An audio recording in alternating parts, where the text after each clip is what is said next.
Welcome back to the Loving Amman show. I'm Tare, and here's your weekly roundup of all the buzzworthy stories in Amman. We've got some really exciting and honestly nostalgic highlights to cover this week. But first, let's kick it off with a quick recap, right? On Sunday, a Palestinian Redditer sparked major nostalgia and debate over how much Jordan has changed in the past decade. On Monday, we had Raghda Khoyam-Dijan making waves at the 1 billion follower summit in Dubai, inspiring everyone with her story. On Tuesday, we had some strange lights over Jordan during the Fajr prayer that had everyone talking and speculating. And on Wednesday, Jordanian content creators shined at the 1 billion follower summit, and some even caught Coldplay's latest UAE concert. So now that you're all caught up, let's dive into these stories in a little bit more detail. Starting off Sunday, with a viral Reddit thread. A Palestinian Redditor, we don't know who he is, who left Jordan around 10 years ago, asked how the country has changed since they've been gone.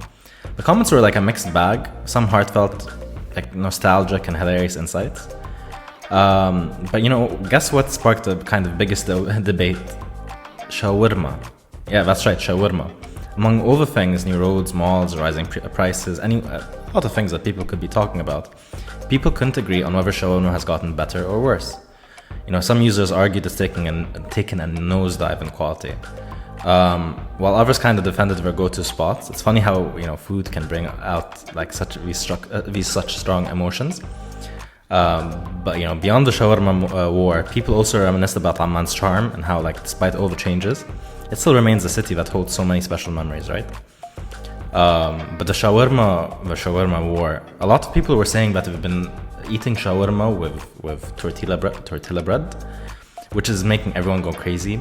Also, the meat quality, some people are saying that the meat quality was much better. Honestly, we don't know. So please, in the comments, tell us, do you think the shawarma has gotten better or worse? Personally, I think that the go-to shawarma places, especially around Second Circle, if you know, you know, they're still the best. Especially also Ashrafiyya. If you go to Ashrafiyya around the kind of really, downtown Marka, that area of Amman, I don't feel like the quality has changed. The quality is still amazing. Now, could you get food poisoning? Maybe. It's worth the risk. But I think at least if you know where you're going, the food quality is the same. Now, if you go to Abdullah and kind of these kind of places, and you go to the new places, you might not be getting the best. But if you know where you're going, I still think the quality is better. I just think that there are more opportunities to fail.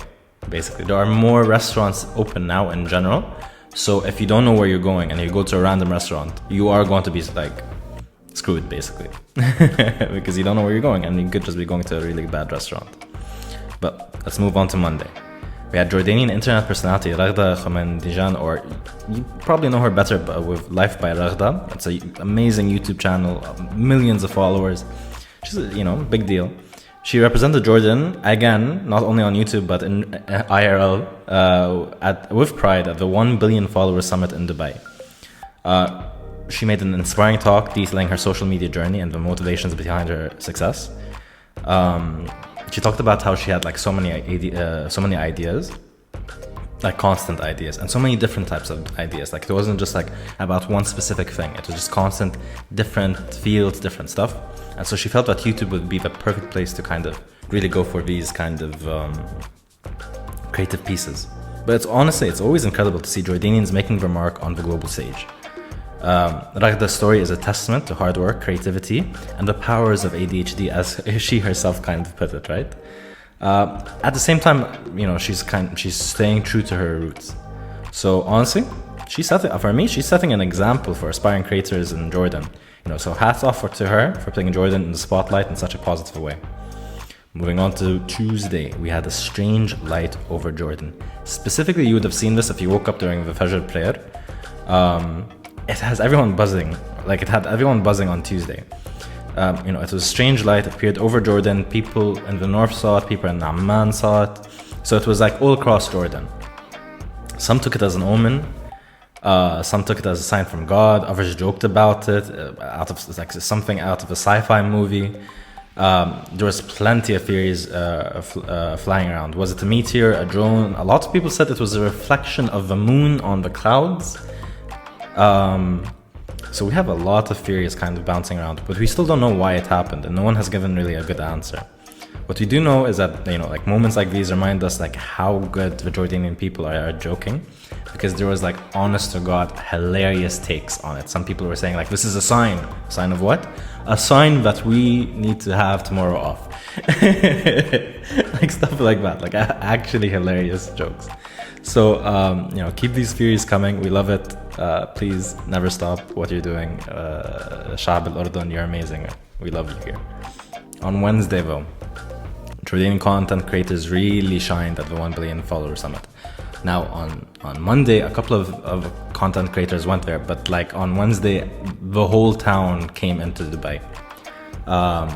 And they owned the stage. I feel they owned the stage.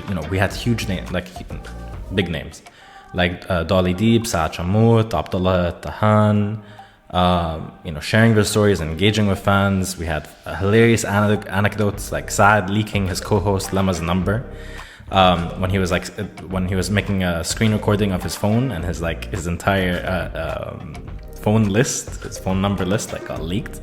So we had a couple of heartfelt moments. These content creators really showed what Jordanian talent is all about, but also we can be dumb sometimes. It's fine. We're not always serious.